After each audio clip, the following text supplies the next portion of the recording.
Back to the podium. Right, it's 7 o'clock.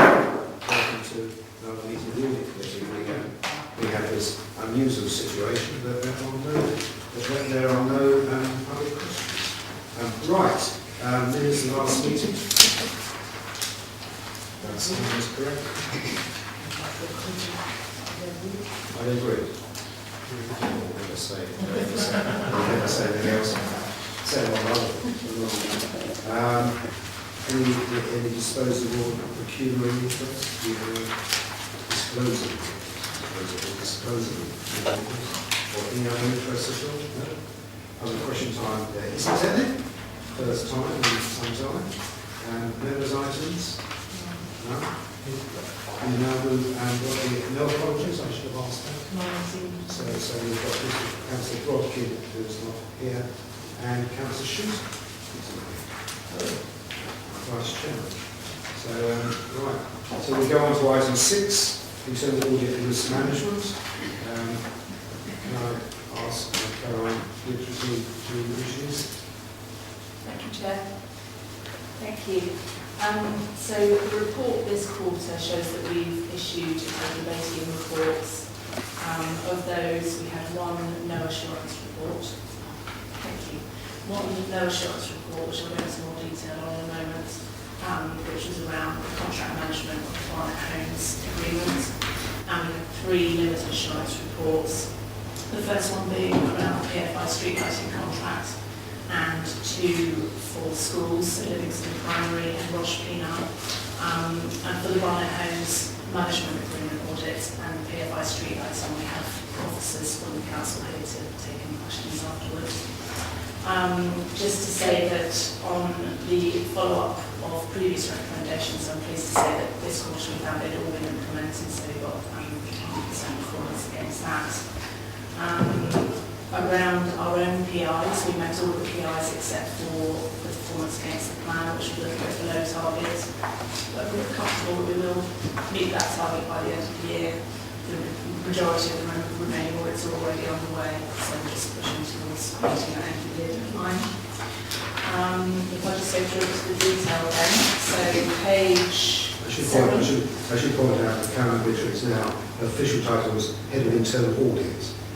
Claire Green is now doing fraud CAFT as well as her other duties. Yeah, so the head of CAFT role is subsumed within my role. Do carry on. Thank you, Chair. So the Barnet Homes findings, this was an audit that we did looking at the contract management framework at the council. So in the end, the findings were split into 3 areas. We were looking at how the council consistently manages its contracts. So for that part of it, we looked at the commissioning group's arrangements for managing contracts, and we found satisfactory assurance for that area. And then we looked at a sample of 2 major contracts to get some more detailed assurance. So the CSG contract, we again gave satisfactory assurance. We were happy with the arrangements in place to manage that contract. But the area that the council fell down on was the Barnet Homes Management Agreement, where we were not able to give assurance. So we gave a no assurance opinion. And on page 8, there's a bit more detail on the findings. I think the key issue was the lack of any robust documentation to support the management agreement, lack of change control. So there were versions of the management agreement, but we were not able to be provided with a final signed version of the document. In turn, that led to the lack of ability to show that the benefits that were originally planned through entry into this agreement were being realised. Financial management, it was difficult for the council to evidence that that was being done appropriately against the contract.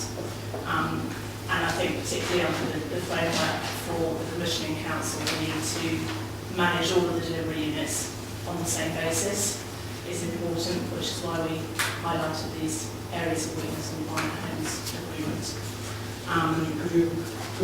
Could you just clarify for the committee, who's probably brighter than I on this, but this is the Barnet Council side of it, not Barnet Homes side of this agreement. I just like you to clarify for us really why this is Barnet Council and it's not both sides not finalising it.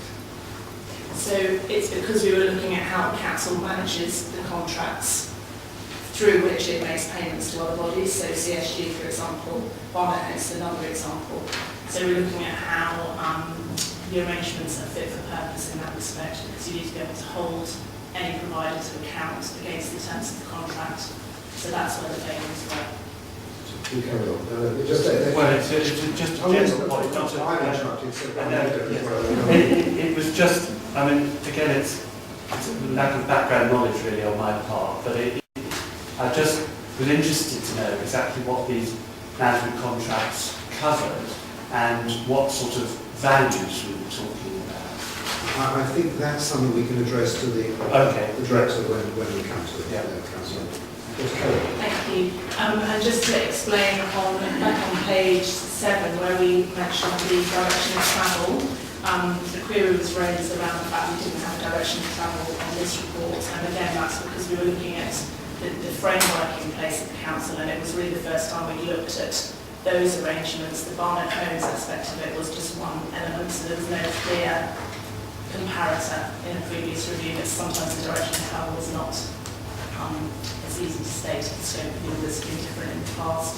So we do have previous audit findings that have also given limited assurance around Barnet Homes, but not within the last 5 years on a kind of clear comparison to this particular review. And then moving on to PFI street lighting, so page 11. I think we ought to pause there, Caroline, and if that's all right with everybody, and I can ask the director to come up, who, well, I've not met before, but welcome, he's a commercial director. Commercial Customer Services Director. Commercial Customer Services Director. Would you like to introduce yourself to people who don't know you? My name is Claire Simon, and I'm the Commercial and Customer Services Director.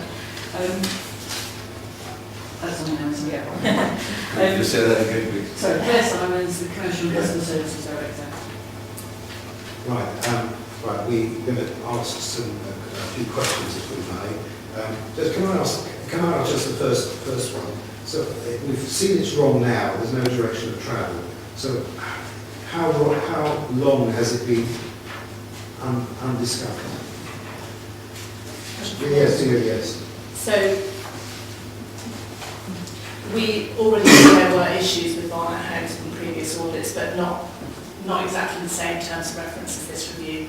So we knew that there were issues 5 years ago around the monitoring of the Barnet Homes Agreement on the council side. So it's not a complete surprise, but the lack of direction of travel is really just because there was not a direct previous review that was of the same scope. I mean, what I'm getting, just to say, what I'm getting at is that, has it been wrong for 5 years because we haven't focused on it?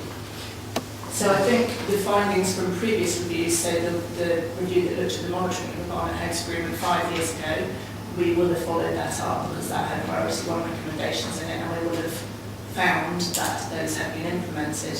But in the meantime, because it's a different scope, things may have slipped back or the scope is different to this review.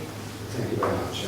So now we're going to have questions to the Director, Councillor Rayner, Councillor Cook, and then Councillor Catherine. Councillor Roberts wants to come in. Do you want to? Did you have Councillor Cook, you can start. There was a question to Gareth, actually. The phrase we would have followed up. Do we not know for sure whether the previous audit in this area with a different scope was actually concluded successfully with the high priority recommendations being implemented? We do know that because we monitor that performance at each audit committee after the report. So similarly to today, we were able to report that the priority 1 recommendations which were due to be implemented this quarter have been implemented. We would have done the same thing 5 years ago. Right, so there's no supposition involved? No. Thank you. Councillor Rayner. Thank you. Got you all. I'm not sure if it's... Ask the question and we'll see. Yeah, we'll see what it goes to. Firstly, the management agreement, how long has it been in place in the form that it is at the moment? That's to the Director. The management agreement since 2004. And you say we've looked at it a few years ago. At the moment, my sheet just shows it as a dark grey. I presume that is red on yours. Yeah. Is it there because our audit is more incisive now, or have some criteria changed into what we look at when we do audit these agreements? Could I take that one? Yeah, please. Just trying to give some reassurance. In 2004, when Barnet Homes was set up, it was set up as a wholly owned subsidiary of the council, through ALMO.